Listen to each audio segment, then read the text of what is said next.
परिंदों को मंजिल मिलेगी यकीनन, परिंदों को मंजिल मिलेगी यकीनन, ये फैले हुए उनके पर बोलते हैं। अक्सर वो लोग खामोश रहते हैं जमाने में जिनके हुनर बोलते हैं, जमाने में जिनके हुनर बोलते हैं। नमस्कार दोस्तों, मैं हूं सुशील जादौन और आपके लिए लेकर आया हूं हमारी परीक्षा यूट्यूब चैनल पर करंट अफेयर की एक क्लास जो महत्वपूर्ण 10 प्रश्नों पर रहने वाली होगी। तो प्यारे दोस्तों, मैंने आपके लिए आपकी डिमांड पर यहां से करंट अफेयर के लिए 10 क्वेश्चन जो प्रतिदिन वाले होंगे उनको आरंभ कर दिया है। आपको अब 10 क्वेश्चन मैं प्रतिदिन दिया करूंगा जब तक आपके एग्जाम होंगे और आप एग्जाम तक मेरे साथ बने रहिएगा। आप देखेंगे कि धीरे धीरे आपका करंट अफेयर बहुत ज्यादा कैसा हो गया है, स्ट्रांग हो गया है। तो मेरे प्यारे दोस्तों, आप सभी यहां पर जो करंट अफेयर के लिए और ज्यादा पॉसिबिलिटी होगी जितनी ज्यादा, उतनी मैं आपके लिए लेकर आऊंगा। धीरे धीरे मैं आपके लिए क्या कर रहा हूं, और भी ज्यादा करंट अफेयर के लिए लेकर आऊंगा, मंथली भी लेकर आ जाऊंगा, टॉप 20 की सीरीज भी लेकर आ जाऊंगा। लेकिन उसके लिए आपको मेरा सहयोग करना पड़ेगा। 10 क्वेश्चन तो मैं शुरू कर चुका हूं, जहां से प्रश्न अगर बनेगा तो महत्वपूर्ण प्रश्नों पर अब आपकी पकड़ बन चुकी होगी। इसके लिए आप बेहद तैयार रहिएगा। आज के पहले प्रश्न पर बात कर लेते हैं। एनीमिया मुक्त भारत, एनीमिया मुक्त भारत सूचकांक में भारत के बारे में बात करें तो यह शीर्ष पर रहने वाला कौन सा राज्य है। यानी कि आपसे पूछना सिर्फ इतना बात कर रहा है कि भारत का कौन सा राज्य है एनीमिया मुक्त भारत सूचकांक में शीर्ष पर रहा है। तो आप सभी जानते हैं कि जो भारत के अंदर यहां पर शीर्ष पर रहने का काम किया है वह किस राज्य ने किया है। हरियाणा वह राज्य है जिसने शीर्ष पर रहने का काम किया है। तो हरियाणा ने क्या किया है, एनीमिया मुक्त भारत सूचकांक में सबसे फर्स्ट रैंक हासिल की है। कौन सी रैंक, फर्स्ट रैंक हासिल की है। आपसे प्रश्न पूछा जाए तो आप आसानी से इसका आंसर लगा पाएंगे। अब अगर बात हरियाणा की आई है मेरे प्यारे दोस्तों, तो हरियाणा के बारे में बात करें, हरियाणा की राजधानी क्या है। तो आपसे अगर प्रश्न पूछ लिया जाए तो आप हरियाणा की राजधानी बताएंगे। इसकी राजधानी चंडीगढ़ होती है। कहां होती है, इसकी राजधानी चंडीगढ़ होती है, जो सभी को पता है। इस बात में तो कोई समस्या नहीं है, हरियाणा की राजधानी चंडीगढ़ है। इसके अलावा प्रश्न क्या क्या बन सकते हैं, इसके अलावा आपसे पूछ सकता है हरियाणा का सबसे बड़ा शहर कौन सा है। तो हरियाणा का सबसे बड़ा शहर फरीदाबाद रहने वाला है। अगर हम बात करें इसके यहां पर राज्यपाल के बारे में तो ध्यान रखिएगा, राज्यपाल से बहुत प्रश्न पूछा जाता है। हर स्टेट के बारे में हम बात किया करेंगे। हरियाणा के जो राज्यपाल रहने वाले हैं वह यहां पर सत्यदेव नारायण आर्य रहने वाले हैं। कौन, सत्यदेव नारायण आर्य यहां के हरियाणा के राज्यपाल रहने वाले हैं। जबकि आप जानते हैं मुख्यमंत्री की बात करें तो मनोहर लाल खट्टर हैं जो यहां पर मुख्यमंत्री रहने वाले हैं। और आपको यहां से अगर पूछा जाए कि राजभाषा हरियाणा की क्या है तो आप हिंदी यहां की राजभाषा बताएंगे। जबकि इसका गठन जो बहुत महत्वपूर्ण है, दिल्ली पुलिस ने पूछा था हरियाणा का जो गठन हुआ था वह कब हुआ था, 1966 में हरियाणा का गठन हुआ था। लेकिन एग्जैक्ट तारीख अगर बात करें तो 1 नवंबर 1966 को यहां हरियाणा का गठन हुआ था। यह प्रश्न बड़ा ही इंपॉर्टेंट होता है, आप इस प्रश्न को मत भूल जाइएगा। 1 नवंबर 1966 को हरियाणा का गठन हुआ है। इसके अलावा अगर हम बात करें तो क्षेत्रफल की बात करें तो यहां पर इसका क्षेत्रफल भी आप याद कर लीजिए हरियाणा का। इसका जो क्षेत्रफल रहने वाला है वह रहने वाला है 44212 यह हरियाणा का क्षेत्रफल रहने वाला है, वर्ग स्क्वायर किलोमीटर होगा। जबकि एक प्रश्न और ध्यान रख लीजिएगा, जैसे उत्तर प्रदेश के अंदर 72 यहां पर जिलों की संख्या है, उसी तरह 22 यहां पर किसकी संख्या है, हरियाणा के अंदर जिलों की संख्या है। तो राइट आंसर क्या रहा है, हरियाणा। जबकि हरियाणा के बारे में और मैं आपको क्या नॉलेज दे सकता हूं वह नॉलेज भी मैंने आपको देने की कोशिश की है। आपसे आशा करता हूं कि आप मुझे सपोर्ट जरूर करेंगे, चाहे कुछ करें या ना करें, सपोर्ट आपको जरूर करना पड़ेगा। और आप जैसे कि मैं जानता हूं, आपका यहां पर आभार व्यक्त करना चाहता हूं, आप मुझे सपोर्ट कर भी रहे हैं। प्रश्न नंबर 2 पर आ जाते हैं। नरसिम्हा रेड्डी जिनका हाल ही में क्या हो गया सर, निधन हो गया। नरसिम्हा रेड्डी का हाल ही में निधन हो गया। यह जो निधन नरसिम्हा रेड्डी का हुआ है यह किस राज्य के पहले राज्य यानी गृह मंत्री थे। तो यह किस राज्य के पहले गृह मंत्री थे जो नरसिम्हा रेड्डी का निधन हो गया है, इस बात को आपसे पूछना चाह रहा है। आप सभी जानते हैं 2 जून 2014 को तेलंगाना का फॉर्मेशन हुआ और यहां पर जो यहां हम कह सकते हैं नरसिम्हा रेड्डी जो थे तेलंगाना के क्या थे, हम कह सकते हैं गृह मंत्री थे।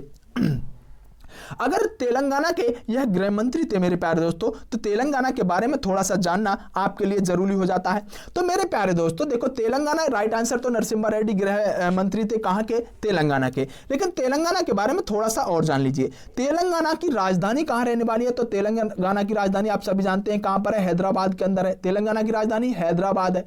और तेलंगाना की राजधानी अगर हैदराबाद है तो ध्यान रखिएगा, इसका सबसे बड़ा शहर जो होगा वह भी कौन सा होगा? सर हैदराबाद इसका सबसे बड़ा शहर रहने वाला होगा। अगर हम बात करें, जैसे कि मैंने बताया, उत्तर प्रदेश में जिलों की संख्या 75 और हरियाणा में जिलों की संख्या कितनी? आप कहेंगे 22। उसी तरह अगर आपसे पूछा जाए कि तेलंगाना में जिलों की संख्या कितनी है, तो आप कहेंगे 33 तेलंगाना के अंदर जिलों की संख्या रहने वाली है। कितनी? 33। उसके अलावा अगर हम बात करें यहां पर कौन व्यक्ति यहां के राज्यपाल हैं, तो तमिलसाई सौंदरराजन। कौन? तमिलसाई सौंदरराजन यहां के क्या हैं? राज्यपाल हैं। जबकि मुख्यमंत्री के चंद्रशेखर राव यहां के मुख्यमंत्री हैं। कौन? के चंद्रशेखर राव यहां के मुख्यमंत्री रहने वाले हैं। और मैंने बता चुका हूं कि 2 जून 2014 जरूर याद रखिएगा जब तेलंगाना का फॉर्मेशन हुआ। जरा आइएगा तीसरे प्रश्न पर आ जाते हैं। आपको जो मैं नॉलेज देता हूं उस पर विशेष ध्यान दिया करो, वहां से प्रश्न बहुत बनकर आ जाता है। तीसरे प्रश्न में क्या पूछ रहा है? भारतीय पर्यटक सांख्यिकी की रिपोर्ट जो 2020 को आई है, इसके अनुसार राज्य ने सबसे अधिक घरेलू पर्यटकों को आकर्षित करने का जो काम किया है वह राज्य कौन सा है? पहले मेरी बात को समझो। भारतीय पर्यटक सांख्यिकी की रिपोर्ट 2020 की आई है, जिसके अनुसार सबसे अधिक घरेलू पर्यटकों को आकर्षित करने वाला राज्य पूछ रहा है। कौन? घरेलू पर्यटकों को आकर्षित करने वाला राज्य है। तो मेरे प्यारे दोस्तों, ऐसा करने वाला जो राज्य है आपका प्यारा सा उत्तर प्रदेश है। उत्तर प्रदेश ने सबसे ज्यादा, हम कह सकते हैं क्या, यहां पर घरेलू पर्यटकों को आकर्षित करने का काम किया है। राइट आंसर क्या है? उत्तर प्रदेश। कोई समस्या नहीं सर, कोई समस्या इस बात में नहीं। लेकिन अगर उत्तर प्रदेश की बात आ गई है, तो उत्तर प्रदेश की राजधानी सर कहां है? आप सभी जानते हैं सर, उत्तर प्रदेश की राजधानी रहने वाली है लखनऊ। जो आप इस बात को सभी जानते हैं, कोई समस्या नहीं है सर, लखनऊ की राजधानी है। लेकिन अगर आपसे मैं पूछूं कि उत्तर प्रदेश के राज्यपाल कौन है, तो आप एक ही नाम लेंगे कि आनंदीबेन पटेल उत्तर प्रदेश की क्या है? राज्यपाल है। मुख्यमंत्री योगी आदित्यनाथ हैं जो भाजपा पार्टी के। इसके अलावा भी अगर हम बात करें उत्तर प्रदेश के बारे में, तो कुल जिलों की संख्या आप सभी को पता होनी चाहिए 75 रहने वाली है। कितनी? 75 जिलों की संख्या रहने वाली है। उसके अलावा अगर आपसे पूछ लिया जाए हाई कोर्ट कहां है उत्तर प्रदेश का, तो आप कहेंगे सर इलाहाबाद के अंदर इसका हाई कोर्ट है। लेकिन इसका कभी कभी एरिया उत्तर प्रदेश के एग्जामों में बहुत पूछ लेता है, तो आप ध्यान रखेंगे इसका एरिया जो रहने वाला है 240। कितना सर? 240 928 वर्ग किलोमीटर। जरूर ध्यान रखेंगे। उत्तर प्रदेश में जो जेल वार्डन आदि की परीक्षा है वहां पर मैं बता चुका हूं, लेकिन उनके लिए यहां पर भी बहुत ज्यादा आवश्यक होगा। राज्यसभा की सीटों की संख्या 31 और लोकसभा की सीटों की संख्या अगर हम बात करें संसद के अंदर, तो 80 रहने वाली है उत्तर प्रदेश में। इतना तो आपको याद रखना ही रखना होगा। मेरे प्यारे दोस्तों, मैं आपको बहुत सारी चीजें बहुत अच्छे तरीके से समझाने की कोशिश कर रहा हूं, तब आप जानते हैं कि आप सॉरी मेरे दोस्तों, तब आप जानते हैं कि आप मुझे सपोर्ट भी जरूर करेंगे। आपसे मैं ऐसी आशा करता हूं। प्रश्न नंबर 4 पर आ ही जाते हैं। प्रश्न नंबर 4, डॉक्टर जयंत माधव, यानी कि क्या नाम है? जयंत माधव, जिनका हाल ही में क्या हो गया? निधन हो गया। यह किससे संबंधित थे? नाम याद रखिएगा, जयंत माधव। प्रश्न ऐसे पूछेगा जयंत माधव कौन है, तो आप क्या कहेंगे कि जयंत माधव जिनका हाल ही में निधन हुआ वह एक अर्थशास्त्री थे। मेरे प्यारे दोस्तों, कौन थे? अर्थशास्त्री थे। तो महत्वपूर्ण प्रश्नों का याद हो जाना चाहिए, मुझे आपसे यहां पर पूर्ण विश्वास है आप याद करेंगे। जयंत माधव कौन है? एक अर्थशास्त्री हैं। आइएगा 5वें प्रश्न पर आ जाइएगा दोस्तों। बहुत महत्वपूर्ण प्रश्न 5वां आपके लिए लेकर आया हूं। स्मार्ट ब्लैक बोर्ड योजना। कौन सी? स्मार्ट ब्लैक बोर्ड योजना शुरू करने वाला राज्य कौन सा है? अच्छा sir, smart black board, sir black board है लेकिन स्मार्ट, तो सर फिर ये बताओ कौन इसको शुरू कर रहा है? भैया इसको शुरू करने वाला राज्य है मेरे दोस्तों तमिलनाडु। तमिलनाडु ने क्या किया है? स्मार्ट ब्लैक बोर्ड योजना का शुभारंभ किया है। क्या किया है? शुभारंभ किया है स्मार्ट ब्लैक बोर्ड योजना का। सर तमिलनाडु के बारे में तो थोड़ा सा बता दीजिए। सर इसकी राजधानी कहां है? इसकी राजधानी मेरे प्यारे दोस्तों चेन्नई रहने वाली है। चेन्नई में इसकी राजधानी है। इसके अलावा सबसे बड़ा शहर भी मेरे प्यारे दोस्तों इसका चेन्नई ही रहने वाला है। और अगर राजधानी चेन्नई, सबसे बड़ा शहर भी इसका चेन्नई, तो सर इसके अंदर कितने जिले हैं? इसके अंदर मेरे प्यारे दोस्तों 32 जिलों की संख्या रहने वाली है, 32। और अगर हम बात करें अगर हम बात करें मेरे प्यारे दोस्तों, यहाँ के जो राज्यपाल रहने वाले हैं कौन रहेंगे, तो यहाँ के राज्यपाल रहने वाले हैं, आप ध्यान रखिएगा, बनवारी लाल पुरोहित। कौन सर? बनवारी लाल पुरोहित। आप ध्यान रखिएगा, यहीं से प्रश्न पूछता है, साउथ से ही। बनवारी लाल यहाँ के क्या रहने वाले हैं? राज्यपाल रहने वाले हैं। जब भी प्रश्न पूछता है तो वह साउथ इंडिया के राज्यों से या फिर हम कह सकते हैं उत्तर पूर्व के राज्यों से प्रश्न पूछता है। अगर हम तमिलनाडु के बारे में मुख्यमंत्री के बारे में बात करें तो के पलानीस्वामी। कौन? के पलानीस्वामी यहाँ के मुख्यमंत्री रहने वाले हैं। तो आप आराम से इन प्रश्नों को आराम से अटेम्प्ट कर पाएंगे अगर इसने कभी आपसे प्रश्न तमिलनाडु से पूछ लिया। आओ आगे बात करते हैं भाई साहब।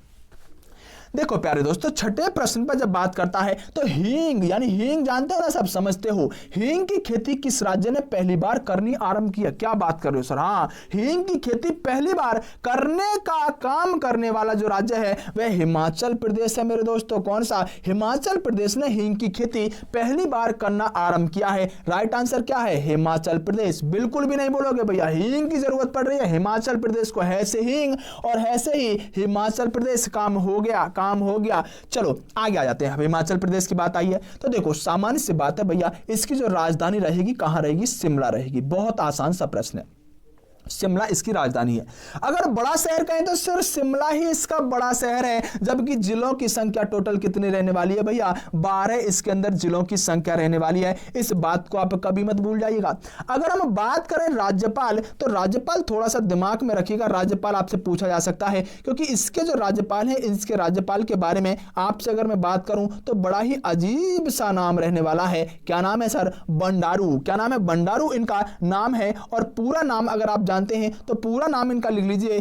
पूरा नाम इनका जो रहने वाला है दत्तारॉय। क्या रहने वाला है? दत्तारॉय। तो बंडारू दत्तारॉय यहां पर हम कह सकते हैं जो हिमाचल प्रदेश है इसके क्या है? राज्यपाल हैं। जबकि मुख्यमंत्री कौन है? मुख्यमंत्री सर जयराम ठाकुर हैं। कौन? जयराम ठाकुर हैं यहाँ के मुख्यमंत्री। आपको यह बात भी ध्यान रखनी होगी जो महत्वपूर्ण होगी। तो मेरे प्यारे दोस्तों, आशा करता हूं कि प्रदेशों के बारे में जो मैं जानकारी देता जा रहा हूं बड़ी पसंद आ रही होगी और आप बहुत अच्छे तरीके से इनको कर भी पा रहे होंगे। आइएगा, अब ध्यान दीजिएगा भैया, अब ध्यान दीजिएगा, जो यहां पर अगर हम बात कर लेते हैं 7वें प्रश्न की, तो 7वें प्रश्न में आपसे क्या जानना चाहता है? कह रहा है कि 27 अक्टूबर को भारत और किस देश के बीच 2+2 वार्ता आयोजित की जाएगी? तो भैया अमेरिका के साथ यह 27 अक्टूबर को भारत 2+2 वार्ता करने वाला है। किसके साथ? यहां पर अमेरिका के साथ। बिल्कुल आप इस प्रश्न को याद रखेंगे 27 अक्टूबर को, तो थोड़ा सा महत्वपूर्ण हो जाता है। चलिए भाई, यानी कि अगर हम आगे बात कर लेते हैं भैया, 8वें प्रश्न पर बात कर लेते हैं, तो जरा ध्यान दीजिएगा 8वें प्रश्न पर क्या कह रहा है? टैक्स भुगतान के लिए चेहरे की पहचान करने वाला विश्व का, भाई सब इंपोर्टेंट, विश्व का पहला देश कौन सा बना है? पहला देश कौन सा बना है जो टैक्स भुगतान के लिए चेहरे की पहचान करने का काम करेगा? मेरे प्यारे दोस्तों, सिंगापुर वह यहां पर देश है जिसने चेहरे के साथ टैक्स भुगतान करने की मुहिम को आगे चलाया है। राइट आंसर क्या है? सिंगापुर। अगर अगले प्रश्न पर आ जाते हैं भैया, अगले प्रश्न पर जो 9वां प्रश्न है मेरे टाइगरों, 9वें प्रश्न में क्या कह रहा है? वायुसेना की पहली महिला अधिकारी कौन थी जिनका हाल ही में निधन हो गया? मतलब वायुसेना की पहली महिला अधिकारी बनी थी, पायलट नहीं, महिला अधिकारी बनी थी जिनका हाल ही में भैया निधन हो गया। और अगर निधन हो गया तो पहली महिला अधिकारी थी, इसलिए जरूरी भी हो जाता है कि वह कौन थी। विजय लक्ष्मी पंडित नहीं, विजय लक्ष्मी रमगन यहां पर इनका सही नाम रहने वाला है, जो वायुसेना एयरफोर्स के अंदर पहली महिला अधिकारी थी। राइट आंसर क्या होगा? विजय लक्ष्मी रमगन इनका राइट आंसर होगा।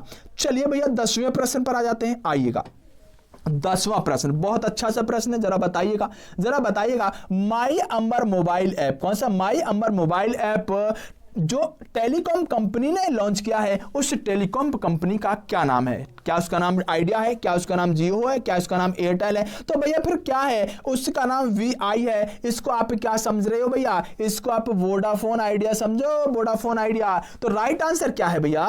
वोडाफोन आइडिया मेरे टाइगर, और राइट आंसर रहने वाला है। यहां पर हाल ही में माई अंबर मोबाइल ऐप लॉन्च करने वाली वोडाफोन और आइडिया कंपनी है। तो मेरे प्यारे दोस्तों, एक बार जरूर बताइएगा वीडियो कैसी लगी। की 10 क्वेश्चनों की जो मुहिम मैं आपके लिए लेकर आया हूं वह कितनी कारगर सिद्ध हो रही है। धीरे धीरे मैं आपको वीक में भी करंट अफेयर दूंगा, पेपर नजदीक आता जाएगा तो पीछे के महीनों की भी मैं आपको सीरीज देता चलूंगा, टॉप 200 या 100। तो आप मेरा साथ इसी तरह बनाए रहें, सहयोग देते रहें, बहुत अच्छे तरीके से हम आगे बढ़ेंगे और बहुत अच्छे तरीके से इन चीजों को कर जाएंगे। चलिए बेस्ट ऑफ लक मेरे प्यारे दोस्तों, मिलते हैं अगली वीडियो में, तब तक के लिए नमस्कार।